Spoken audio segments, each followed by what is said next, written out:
एकीकडे महापालिकांमध्ये महापौर पदावरून सध्या चुरस सुरू झालेली आहे। सत्ता संघर्ष महापालिकांमधला अजून पुढे येतोय, तर दुसरीकडे जिल्हा परिषद निवडणुकांची रणधुमाळी सुरू झालेली आहे। आणि आज 12 जिल्हा परिषदा आणि 125 पंचायत समित्यांच्या निवडणुकीसाठी अर्ज भरण्याचा शेवटचा दिवस आहे। मात्र अजूनही युती आणि आघाडीचं चित्र स्पष्ट झालेलं नाहीये आणि बंडखोरी टाळण्यासाठी कुठल्याही पक्षाकडून अधिकृत उमेदवारांची यादी जाहीर झालेली नाहीये। त्यामुळे युती आणि आघाडीमधल्या उमेदवारांमध्ये संभ्रम हा कायम आहे। काही ठिकाणी भाजप आणि राष्ट्रवादी एकत्र आलेले आहेत, तर काही ठिकाणी दोन्ही राष्ट्रवादी एकत्र आहेत, तर काही ठिकाणी भाजप हा स्वतंत्र लढतोय। मात्र काही ठिकाणी युती आघाडीबाबत अर्ज भरण्याचा आज शेवटचा दिवस आलाय, तरी देखील निर्णय हा झालेला नाहीये। आणि या संदर्भात आणखी सविस्तर तपशील जाणून घेऊया। आमचे प्रतिनिधी निलेश खरमरे सध्या आपल्याबरोबर थेट पुण्यामधून जोडले गेले। जाणून घेऊया काय नेमकं जिल्हा परिषदांचे चित्र आहे। निलेश, आज शेवटचा दिवस आहे उमेदवारी अर्ज भरण्याचा। युती आघाड्यांचं अजूनही चित्र स्पष्ट झालेलं नाहीये, त्यामुळे आता सध्या उमेदवारांच्या मनामध्ये काय आहे, कशा प्रकारे हालचाली दिसतात?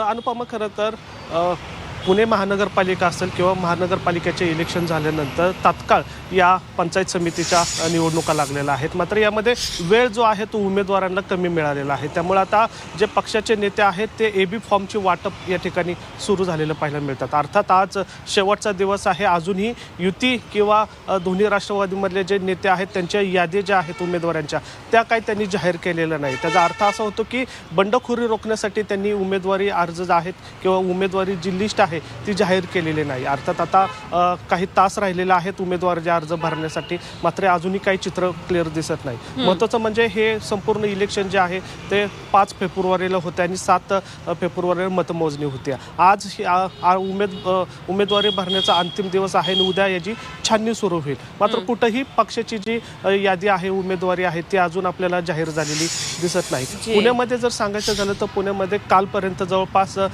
509 पंचायत समितीसाठी अर्ज हे दाखल झालेले आहेत आणि जिल्हा परिषदेसाठी 210 हे उमेदवारी अर्ज आलेले आहेत आणि फॉर्मची जी विक्री आहे ती मोठ्या प्रमाणात झालेली आहे। पंचायत समितीसाठी 1800 फॉर्म जे आहेत ती विक्री झालेली आहेत आणि जिल्हा परिषदेसाठी 2700 फॉर्म हे विक्री गेलेले आहेत। फॉर्मची विक्री मोठ्या प्रमाणात झालेली आहे, मात्र पक्षाकडून कुठलीही अजून अधिकृत घोषणा न झाल्यामुळे संभ्रम हा दोन्ही पक्षांमध्ये किंवा सगळ्याच पक्षांमध्ये आपल्याला पाहायला मिळतोय। विशेष करून महापालिकेला जो नियम लागला होता किंवा महापालिकेला जी नियमावली ठरली होती तीच नियमावली आता आपल्याला पंचायत समिती आणि जिल्हा परिषदेमध्ये पाहायला मिळतात।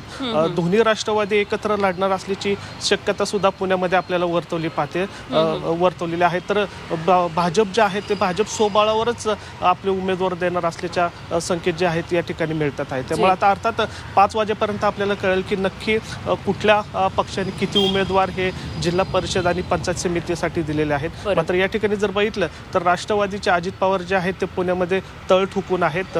जिल्हा परिषद पंचायत समिती ही पुन्हा एकदा आपल्या ताब्यात कशी येईल याच्यासाठी त्यांचा प्रयत्न सुरू आहे।